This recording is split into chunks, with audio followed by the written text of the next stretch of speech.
Muy buenas tardes, estamos en El Microscopio, un programa para Radio Sudeste y MCI2. Yo soy Rosario Segura. Y salía este fin de semana en prensa, en concreto en el diario La Opinión, una noticia muy interesante que decía así: el instinto, el hito salvaje del lorquino Juan Albarracín llega a los cines. El cineasta murciano estrena su primer largo, un thriller rodado en la región de Murcia, que habla de violencia sistémica y que cuenta con Javier Pereira, recordemos que es Goya, y de Fernando Cayo. Y para hablarnos hoy de este tema tenemos precisamente el lujo de contar con Juan Albarracín Edo. Muchísimas gracias por atender nuestra llamada. Director de cine y además escritor. Y enhorabuena por todo este fantástico éxito que has tenido. Muchísimas gracias. Y polémico, ya veremos. Sí, total. Bueno, y agradecido de que nos llaméis, jolín, os deis visibilidad, nosotros encantados. Juan, tu ópera prima nació con un trabajo por lo visto, de fin de grado. ¿Cómo fue ese proceso de convertir esa idea, en principio académica, en un largometraje profesional y de esta categoría? Pues fíjate, fue interesante porque el arranque realmente nace como con la idea de hacer una película. No tanto desde hacer una investigación académica, sino desde escribir un guion de largometraje y poder rodarlo. Lo que pasa es que en ese momento yo tenía que entregar mi trabajo a fin de grado, y entonces dije, bueno, pues mira, voy a aprovechar, voy a hacer un híbrido y sobre todo voy a intentar acogerme a una de las líneas de investigación que teníamos en ese momento en la universidad, porque a mí me interesaba darle un discurso a la película, ¿no?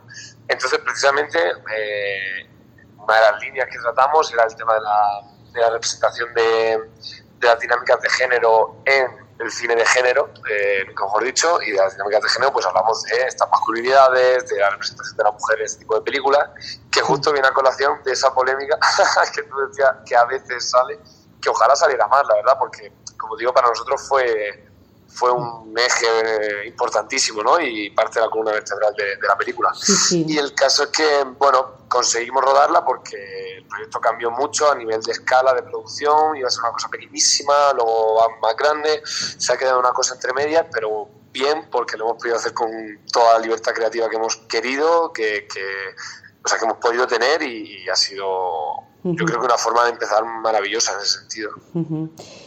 Por lo visto ha influido en tu cabeza la experiencia pasada en la pandemia, con la ansiedad, el confinamiento. ¿Cómo influyó el tratamiento de esta agorafobia en el personaje de Abel, que es el arquitecto, que es el protagonista de la película? Pues fíjate, entró primero la idea de abordar la agorafobia por ser una especie de lugar común dentro de las películas de género.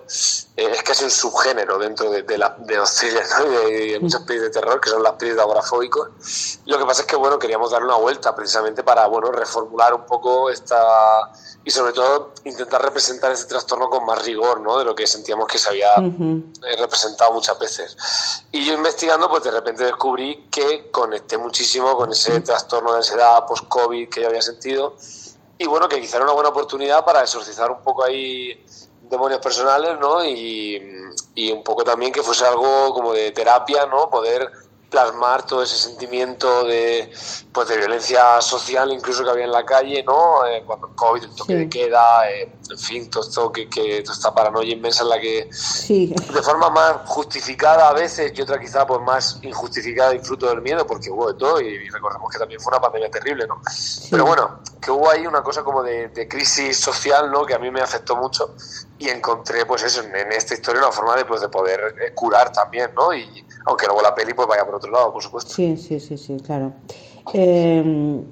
Juan, el entrenamiento con un adiestrador de perros, yo creo que a todo el mundo nos dejó un poco fuera de lugar, precisamente por lo inusual como terapia. ¿De dónde surgió esta idea? Que pues, por otro lado es innovadora y arrolladora. Pues mira, precisamente cuando ya hice esta conexión y entendí que la película lo que tenía que contar era la historia de una persona que necesitaba curarse, ¿no? Ujú. Claro, llegaba el momento de encontrar un antagonista que, como te digo, reformulara de alguna forma este lugar común de las pelis de agorafóbicos, y buscando antagonistas, pues ya te digo, pues desde un viejo amigo hasta un psicólogo, pues siguiendo muchas referencias y probando, ya te digo, muchas combinaciones, pues me acuerdo que fue viendo The Master, una película de Paul Thomas Anderson, que precisamente reflexiona sobre estas dinámicas de poder entre los personajes masculinos, que es súper interesante.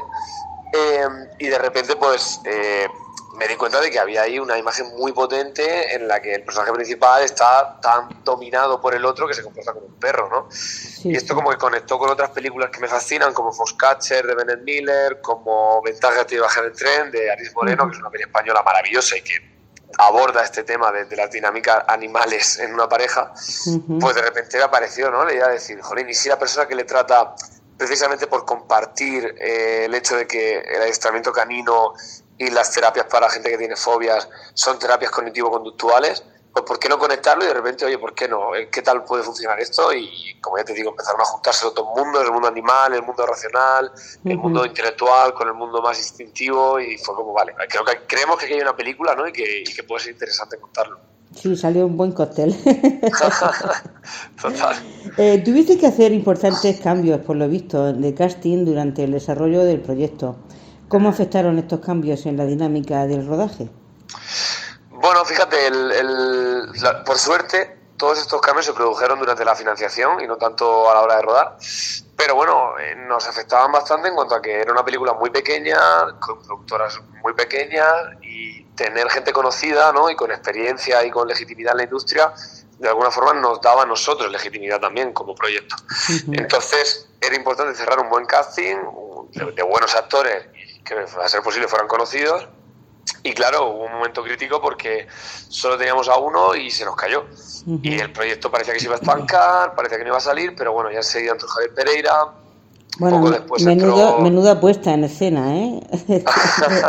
Es maravilloso, sí. Sí, la verdad que Javier está tremendo y lo dio todo y se entregó a muerte. Muchos actores rechazaron el papel porque les parecía muy oscuro y no querían entrar ahí, pero Javi, que bueno, pues es un tío que arriesga en su carrera, que ha hecho de todo, papeles más oscuros, más luminosos, que no le importa tanto el poner en riesgo, digamos, la imagen que pueden tener de él, sino el proyecto que él quiere hacer y que cree que puede dar. Y Fernando Cayo igual, y Eva Lloras igual, ¿no? Y ya cuando ya tuvimos a los tres, que a Eva la cerramos poco antes de rodar, pues era una sensación maravillosa porque habíamos conseguido ese tridente, ¿no?, de actores buenos y conocidos. Sí. Rodar una película de thriller, tú lo sabes muy bien, en una única localización puede ser y es un reto importante. ¿Cómo trabajaste visualmente el espacio para mantener esa tensión narrativa que es que te mantiene hasta último instante? Pues la verdad es que empezó también ya desde guión porque, o sea, por un lado estaba lo que era la división de espacios, ¿no?, y cómo a nivel de guión y estructura debían ir como dosificándose esos pequeños espacios dentro de la misma casa para intentar contarle al público, pues sobre todo que tuviera la sensación la menor sensación de repetición posible, ¿no? Porque al final es una casa y ya está, y los espacios se repiten y no hay más. Entonces, una vez habíamos hecho como esa división sobre guión, cuando llegaba el momento de entrar con la cámara, nosotros teníamos claro que era una peli que pedía estar muy encima del personaje, muy en primer plano, olvidarnos, digamos, de las reglas académicas de hago un plano general para presentar el espacio. Oye, ¿por qué no presentamos el espacio desde un primer plano? Porque lo importante no va a ser tanto el espacio, porque va a ser siempre el mismo, sino estar en el personaje en el momento en el que está pasando la acción, ¿no? Ya desde el principio. Entonces, bueno, fue una apuesta de si tenemos que generar variedad y tenemos que generar, sobre todo, conexión con el público. El espacio está ahí, vamos a formar parte, pero sobre todo vamos a irnos con los personajes, a acompañarles, a estar en su mirada, a estar en su piel, y de esta forma, sobre todo, ir marcando, ir aprovechando, como tú dices, el aumento de la tensión por sus propias interpretaciones, ¿no? Porque al final todo se va volviendo cada vez más oscuro y al final esto se refleja en sus acciones y en su energía, y si la cámara está cerca de ellos para reflejarlo, pues también el público prioriza esto al set, ¿no?, por así decirlo, o al sitio en el que en el que ocurre. Ujú. Pero bueno, ya te digo, esa fue la apuesta. Ya luego haberlo conseguido más o menos, pues ya depende de a quién le preguntes, ¿no? Sin lugar a dudas. Juan, y contar con una banda como Art de Bogotá, en la banda sonora aporta desde luego identidad local y una gran energía. ¿Qué papel ha jugado en este caso la música en la atmósfera de Distinto? Pues fíjate, la música a mí es una de las cosas que más me gustan de la película porque, bueno, al final es difícil aportar algo nuevo o distinto a una película de género precisamente por lo que es, por el volumen de producción que hay de películas de género y porque el papel atmosférico, digamos que es muy importante y también pues es común entre las propuestas, ¿no? Entonces, bueno, en este caso, el trabajo con Pablo Serrano, que es el músico que es maravilloso, no partía tanto de pensar en el género que estábamos trabajando, sino siempre en estar muy cerca de la emoción del personaje y de intentar trabajar texturas y trabajar ambientes que no fuesen obvios, sino que estuvieran más en los detalles narrativos de la película, del contexto de los personajes, de su pasado, ¿no? O cualquier otra cosa, y que generase una atmósfera de rareza, que es lo que nosotros queríamos en la película, ¿no? Potenciar la tensión a través de la rareza y a través de, pues al final también de lo sucio, ¿no? También por el lenguaje que tenía la peli. Y luego, pues Art de Bogotá, pues imagínate, es una canción, la de los perros, maravillosa para cerrar, casi parece que esté escrita para la peli, o la peli escrita para la canción. Y ellos evidentemente, con esta cuestión de la legitimidad, pues también nos han aportado mucho, porque de repente hay una conexión entre un hit súper exitoso de una banda murciana con una peli murciana que está funcionando bien, y entonces pues hay una cosa como de universo común cultural que a nosotros pues nos encanta, ¿no? Sí. Y ya casi la última, bueno, me voy a reservar una hora, la última. Vamos a ver, después del estreno en Avicine y el salto a los cines, ¿cómo ha sido la recepción del público y qué feedback te ha sorprendido más? Pues yo estoy sorprendido porque la película ha funcionado mejor de lo que pensaba. ¿Por qué? Porque, a ver, la película está a dos aguas entre ser una película comercial y ser una película de cine autor. Por un lado, de cine autor, por las decisiones quizá arriesgadas a nivel estético, a nivel no sé, de tomar ciertas decisiones priorizando, pues, no sé, X emoción y no la coherencia que el público de sala puede exigir, ¿no? Pero luego también de cine comercial, precisamente por concederle al público una peli emocionante, una peli donde se va a primar el hecho de que sea eficaz y que la gente la disfrute, y que quizá el público del cine de autor más especializado pues puede sentir que se vende, ¿no? Entonces, bueno, teníamos miedo porque no sabíamos qué iba a pasar, y la realidad es que ha funcionado muy bien en festivales, la gente la recibe pues como una película eficaz, como una película que le mantiene ahí pegado y que, pues con sus cosas buenas o malas, te lleva un viaje muy fuerte y donde valoran sobre todo el trabajo que hemos hecho con los recursos que teníamos, ¿no? Por supuesto, siempre hay gente que no le interesa, que no le gusta, que no ha conectado, que la ha odiado, pero eso es guay porque al final si genera polaridad en el cine, no en la vida, porque la vida es mucho más seria que el cine, pero si generas polaridad en el cine significa que has tomado decisiones arriesgadas y que has hecho tu trabajo, ¿no? Y al final de eso se trata. Y además ya te puedo decir que a nadie le ha resultado indiferente, ¿eh? Efectivamente, me alegro. Y bueno, y tú que como persona, como Juan Albarracín, ¿qué le sacas de la película? ¿Qué es lo que has querido transmitir en esa película del instinto?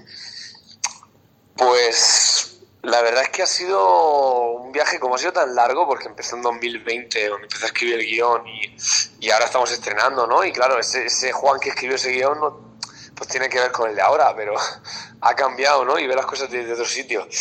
Yo creo que si me tengo que llevar un mensaje de la peli es que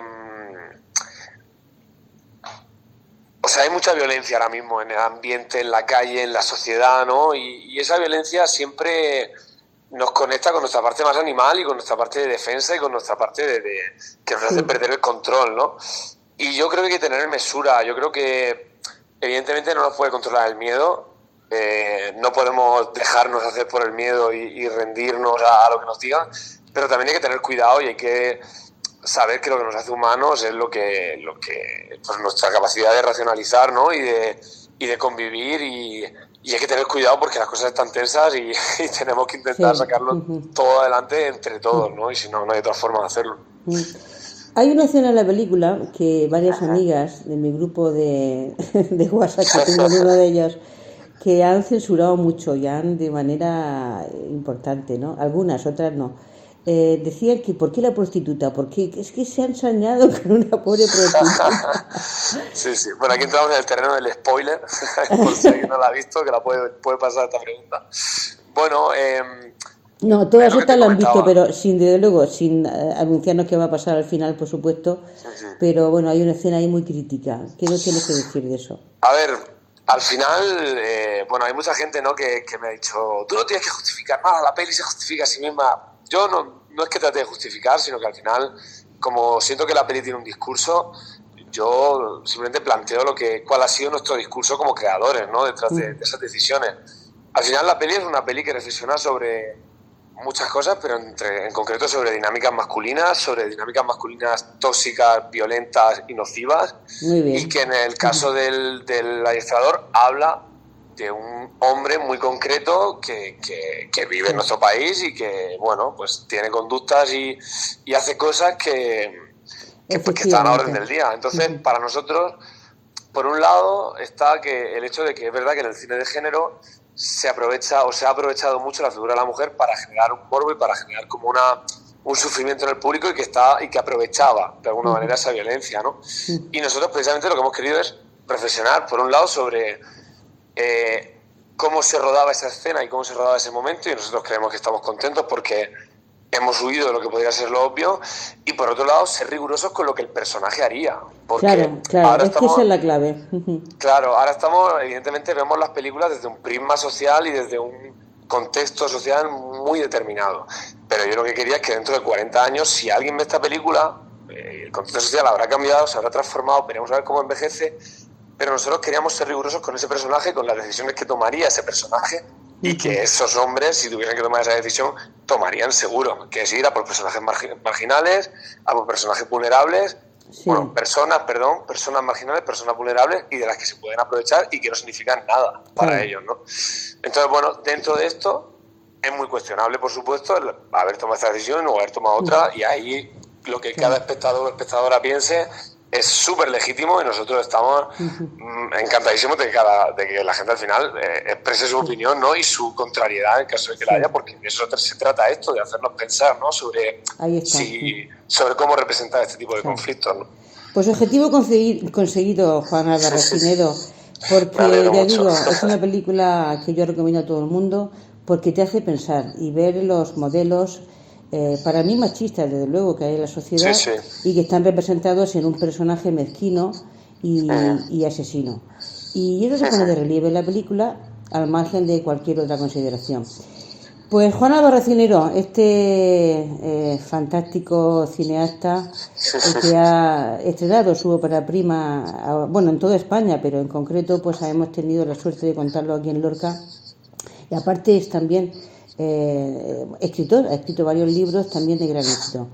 Pues muchísimas gracias por atender nuestra llamada, y te volveremos a llamar porque de luego tu carrera empieza aquí y va disparado. Que va, muchísimas gracias a vosotros, de verdad, sí. Pues un saludo grande, un beso grande.